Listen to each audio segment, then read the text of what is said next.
Welcome back to my channel. आज तारीख है 25 अक्टूबर 2025। आज हम लोग बात करेंगे बिहार के बारे में। ठीक है। शत्रु बोध का एपिसोड है 23। ठीक है। देखिए, किसी भी प्रदेश को, किसी भी प्रॉब्लम को समझने के लिए उसका एक पैरेलल ढूंढना बहुत जरूरी है। पैरेलल मतलब कि उसी जैसी एक समस्या और उसी जैसा एक सॉल्यूशन। ठीक है। अगर वर्ल्ड वॉर 1 को नहीं समझेंगे तो वर्ल्ड वॉर 2 को भी नहीं समझ सकते।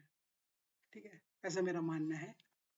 तो अगर आपको बिहार को समझना है तो आपको वैसी ही एक प्रॉब्लम से उसको कंपेयर करना पड़ेगा। ठीक है। तो बिहार से कंपेयर हो सकता है उत्तर प्रदेश। ठीक है। लेकिन उत्तर प्रदेश से कंपेयर करेंगे तो फिर चीजें थोड़ा सा वैसी हो जाएंगी, थोड़ा लोकल ज्यादा हो जाएंगी। तो इसको इंटरनेशनल लेके चलते हैं आज। ठीक है, बहुत हो गया लोकल, वोकल फॉर लोकल, सीधे इंटरनेशनल। तो साउथ अमेरिका, अमेरिका एक बड़ा सा कॉन्टिनेंट है। नॉर्थ अमेरिका में आपका कनाडा अमेरिका है, सॉरी हाँ, America, United states of America और कनाडा है। और साउथ में आपके मेक्सिको, निकारागुआ और पता नहीं बहुत सारी स्टेट्स हैं। ठीक है। बहुत ज्यादा गरीब स्टेट्स हैं। सिर्फ अमेरिका सबसे ज्यादा अमीर है, फिर आपका कनाडा है, फिर मेक्सिको है, फिर उसके बाद तो बहुत ही ज्यादा, बहुत ही गरीब देश है। ठीक है। उसमें से एक देश है आपका एल सल्वाडोर। ठीक है, नाम याद रहेगा। तो एल सल्वाडोर जो है वो क्राइम कैपिटल था। जैसे मेक्सिको के बारे में कहानी नहीं उड़ाई गई है, अरे मेक्सिको में तो वो गैंग रहते हैं, वो टैटू लगाते हैं, वो लोगों को मार के टांग देते हैं। अभी एक पिक्चर आई थी, मेरे को नाम उसका नहीं याद आ रहा है, बट वो एमिली ब्लंट की है कि किसकी है वो। और वो भी उसमें जो हीरो कम विलेन है वो भी साला जो है वो काफी पिक्चरों में, थैनोस का रोल उसी ने किया है। ठीक है, उसका नाम अभी नहीं याद आ रहा है। तो वो उस पिक्चर में, मतलब मेक्सिको वाले जाहिल गंवार, उनको किसी चीज की तमीज नहीं है, सोसाइटी डूबी हुई है, एजुकेशन नहीं है, सब चीज खराब है मेक्सिको में। और अमेरिका में सब चीज सही है। और अमेरिका की ड्रग प्रॉब्लम का कारण जो है वो मेक्सिको है। ठीक है, समझिएगा इस बात को। इससे पहले एल सल्वाडोर प्रॉब्लम था, उससे पहले कोलंबिया प्रॉब्लम था। ठीक। अगर वो सब सही हो जाएगा तो ये लोग अफगानिस्तान को प्रॉब्लम बता देंगे। ठीक है। और प्रॉब्लम बताने के बाद करेंगे क्या? अपने यहाँ लोगों को अरेस्ट नहीं करेंगे, जो एंड कंज्यूमर्स हैं उनको अरेस्ट नहीं करेंगे, उस देश में जाके हमला करेंगे। इन लोगों ने कोलंबिया में, मुझे लगता है कि पाब्लो एस्कोबार को पकड़ने के नाटक में कितनी फैमिलीज को, कितने लोगों को बर्बाद किया होगा जिसका कोई अंदाजा ही नहीं लगाया सकता। और वही हाल मेक्सिको का है। हमेशा गन वॉयलेंस के लिए मेक्सिको को बदनाम किया गया। एक बार वहां पे चाइना गया, वहां पे उसने जो है चीजों को स्ट्रीमलाइन कर दिया। आजकल मेक्सिको कार बना रहा है, वहां पे कई सारी कंपनियों की मैन्युफैक्चरिंग पहुंच गई, वहां पे आईटी पहुंच गया, है ना। मेक्सिको सिटी जो है उसमें बहुत सारा आईटी भी चल रहा है। तो ये चाइना का इफेक्ट है, उससे पहले अमेरिका का इफेक्ट था। ठीक है। वापस आते हैं एल सल्वाडोर पे और बिहार से उसका कंपैरिजन। तो अभी उसके नायब बुकेले करके एक उसके राष्ट्रपति बने हैं, उसका प्रोनाउंसिएशन गड़बड़ हो सकता है बट नाम उनका नायब बुकेले है। ठीक है। वो 2015-17 से लगभग जो है चुनाव में लड़ने की कोशिश कर रहे थे। उससे पहले वो किसी एक पार्टी में सेक्रेटरी टाइप से काम कर रहे, मतलब वो जो लिखता लिखता नहीं, पढ़ता रहता है वैसा काम, अकाउंटेंट टाइप से उसका काम कर रहे थे। 19 में जाके उनकी सरकार आ गई। ठीक। उन्होंने पहले ही चुनाव से पहले कर रखा था, मैं आऊंगा तो इन लोग की बैंड बजा दूंगा। इन लोग की किसकी? जो वहां के क्रिमिनल गैंग्स हैं, अपने चेहरा उन्होंने टकला कर रखा है, खोपड़ी में टैटू बना रखा है, छाती में टैटू बना रखा है, पीठी में टैटू बना रखा है। और जितने लोगों को मारा है उतने ज्यादा टैटू ये लोग बनवाते हैं ना, ताकि तुम देख के ही जान जाओ कि जनरल साहब आ रहे हैं, कि कर्नल साहब आ रहे हैं, कि एडमिरल आ रहे हैं ना। उनके टैटू से आपको पता लग जाए कि इतने जादूगर हैं। तो भाई उसने जो है कहा कि हम जो है पूरे सिस्टम की बैंड बजा देंगे। ठीक है, वो आया। ऐसे ही कुछ इंडोनेशिया वाले ने भी किया था, लेकिन आज उसकी बात नहीं करेंगे। तो फिर वो आया, उसने जो है तबीयत से बैंड बजाई शुरुआत में। कैमरा लगाया, कैमरा लगाने के बाद लोगों को आइडेंटिफाई किया, उनकी लिस्ट बनाई, फिर आपका वो उत्तर प्रदेश वाले हाफ एनकाउंटर फुल एनकाउंटर शुरू हो गया, है ना। और धीरे धीरे जो क्रिमिनल्स थे वो जो है वो रोने लगे। जैसे जैसे उत्तर प्रदेश में नहीं, वो अपनी तख्ती लगा के आते हैं, हम गरीब हैं हमें माफ कर दो, वैसे ही वो नया बुकेले ने एल सल्वाडोर में, क्योंकि हाईएस्ट क्राइम कैपिटल था, सबसे ज्यादा लोगों की डेथ होती थी उस शहर में, उसके डेटा अवेलेबल है मेरे पास है, मैं लगा दूंगा थोड़ा बहुत, लेकिन आप उसको एल सल्वाडोर लिखो और क्राइम लिखना, crime statistics, El Salvador crime statistics, किसी पे भी, चैट जीपीटी पे, परप्लेक्सिटी पे, किसी पे भी, तब देखना आप जादू कितना गजब था ओवर द ईयर्स, कैसे उसने सॉल्व किया है। और वही काम किया जो जो योगी आदित्यनाथ ने काम किया है उत्तर प्रदेश में, वही काम उसने आपके एल सल्वाडोर में किया है। लोगों को आइडेंटिफाई किया कि ये फला गैंग है तो इसका मेंबर कौन है, फिर इनका क्या नाम है, इनकी इकोनॉमी कैसे चलती है ना, ये लोग पैसा कैसे कमाते हैं, कौन सी चीजों का ये लोग अवैध व्यापार करते हैं, किस व्यापारी को धमकाते हैं, किससे क्या करते हैं। वो दुबे नहीं था क्या, विकास दुबे कानपुर वाला, ये जो है वो नोएडा के लोगों, नोएडा की कंपनीज ने अपने लोगों को पहले नौकरी पे रखवाता था जबरदस्ती, अपने कानपुर के आसपास के लोगों को नौकरी पे रखवाता था जबरदस्ती, और फिर उनसे हफ्ता भी वसूलता था, क्योंकि भाई जैसे आदमी वहां पहुंच गया, उसको पता लग रहा है ना कि कितना सामान आया कितना गया, वो डेली की रिपोर्टिंग ले ली उससे, और फिर उन लोगों से हफ्ता भी लेता था। तो योगी आदित्यनाथ ने इंटेल निकाली कैसे काम करता है, कैसे काम करता है, उसका इनकाउंटर जो है वो तय ही था, वो बाद में वो मिश्रा जी फंस गए वहां पे, जो पुलिस वाले जो मारे गए, नहीं उससे पहले ही उसका एनकाउंटर का जो है उन्होंने पूरा प्लानिंग कर ली थी।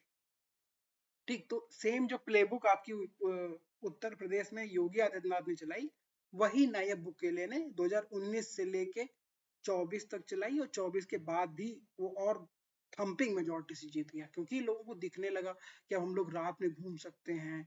पहले मतलब एकदम जंगल राज जैसा था, वैसा भाई जंगल राज था आपका एल सल्वाडोर में। तो उसने वहां पे जो है बकायदा लगा के फील्डिंग को गेम खेला, फिर उसने लोगों को जब अरेस्ट किया तो जेल छोटी पड़ गई, जो एग्जिस्टिंग जेल्स थी वहां पे वो छोटी पड़ गई, तो उसने जेल बनाई 40,000 कैदियों के लिए एक साथ। अब मजेदार सुनिए, इसमें जो जो उसकी पिक्चर आई है एल सल्वाडोर प्रिजन, वीडियो करके आप डालिएगा आपको दिखाई देगा क्या गजब तरीके से, मतलब पहले तो वो जैसे नहीं वो वेयर हाउस की तरीके से उसने जो है वो बना रखे हैं, क्या नाम है, प्रिजन्स है ना, जेल वहां पे, और उसमें ज्यादा अंतर भी नहीं किया, इधर इधर लोहा लगाया, ये इससे ये अलग, इससे ये अलग, ऐसे करके पूरा उसने केजेस बना दिए, जैसे मुर्गियों को केजेस में नहीं रखा जाता है, उस तरीके से उसने केज बनाए हैं, ये 1 floor 2 floor 3 floor 4 floor 5 floor 6 floor, और वो उस पे सब पे जब वो लोग बैठते हैं तो जैसे मुर्गी ऐसे लगते हैं उन लोग, मतलब 100 लोगों पे हगने के लिए जो है वो एक बाथरूम दे रखा है।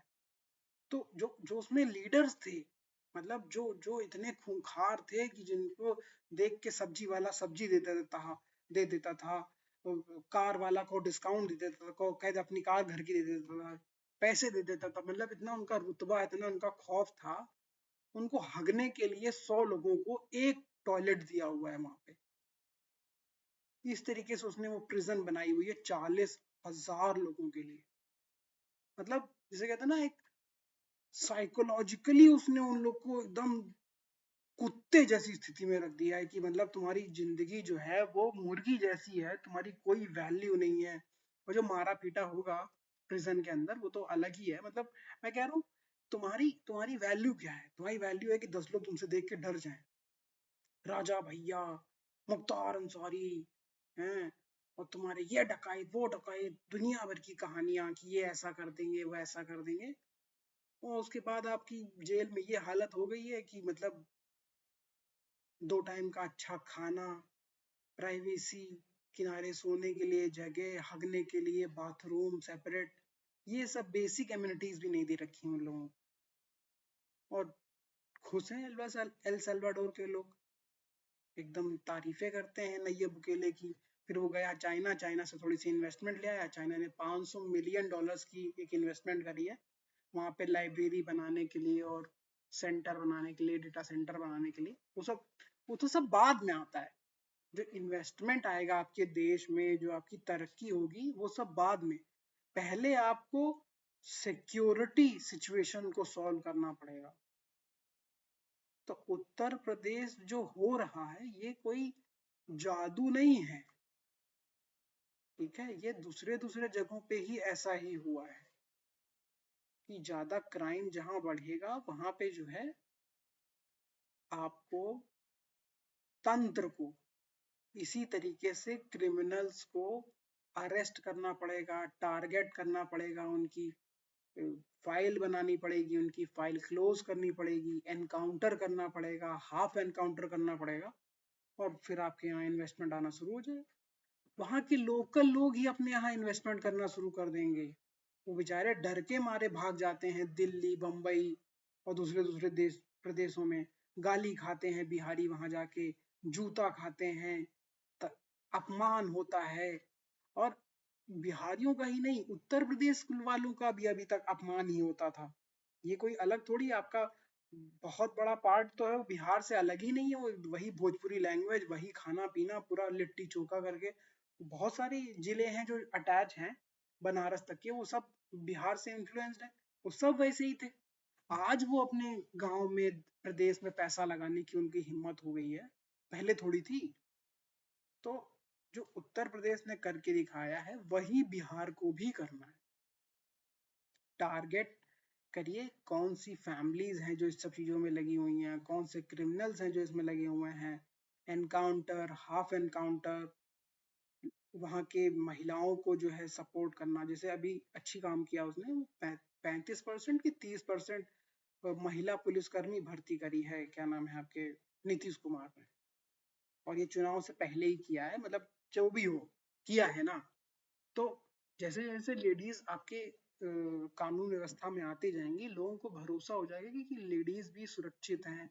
जब वो क्राइम करके पहुंचती, मतलब जो वो एज अ विक्टिम पहुंचेंगी स्टेशन में, तो एक आदमी उनकी बात सुन सकता है। फिर वो और तरह से मुखबिरी कर सकती हैं कि कौन कहाँ पे काम नहीं कर रहा है, क्योंकि उनको भाई डिस्क्रिमिनेट करोगे उनके खिलाफ अगर, एज जैसे मान लीजिए पुलिस थाना है, ठीक है, 12 पुलिस वाले हैं जिसमें से 2 लड़कियां, अगर तुम उनके खिलाफ डिस्क्रिमिनेट करोगे, ठीक, तो वो मुखबिरी कर देंगी कि साहब इससे पैसा लेते हैं, साहब उससे पैसा लेते हैं, और फंस जाएगा पूरा थाना। तो आपको उनको मिला के ही चलना पड़ेगा, ठीक। तो वो पावरफुल होती जाएंगी, मतलब उनको आपको झक मार के सपोर्ट करना पड़ेगा एज अ पुलिस ऑफिसर। जब वो कहीं क्राइम में जाती हैं, सामने खड़ी होती हैं और किसी को थप्पड़ मारती हैं, किसी को घसीट के आगे लेके आती हैं, कहीं पे कानूनी कार्रवाई करती हैं, तो include women in police forces, target criminals, organised crime को टारगेट करिए। तो इसी तरीके से एक प्रदेश बढ़ता है। बाकी बिहार में अगर जाति है तो जाति सब जगह है। अगर बिहार में फूहड़ गाने सुने जाते हैं तो फूहड़ गाने पूरे इंडिया में सब जगह सुने जाते हैं, ठीक है। आप साउथ के हीरोज को देखिए, 50-50 साल की उम्र हो गई है, साले 20-20 साल की लड़कियों के साथ डांस कर रहे हैं। तो फूहड़ तो वो भी है ना। आपके चेन्नई में भी कास्ट पॉलिटिक्स है, आपके बैंगलोर में कन्नाडिगा पॉलिटिक्स है, वो आपकी क्या सा एक वो हिंदुओं में भी कोई वो था जिसका वो था, येदियुरप्पा जिसका वो था, वहां भी कास्ट पॉलिटिक्स है। कास्ट पॉलिटिक्स और ये सब कहानियां सब मनोहर कहानियां हैं। मेन प्रॉब्लम है क्राइम, लॉलेसनेस।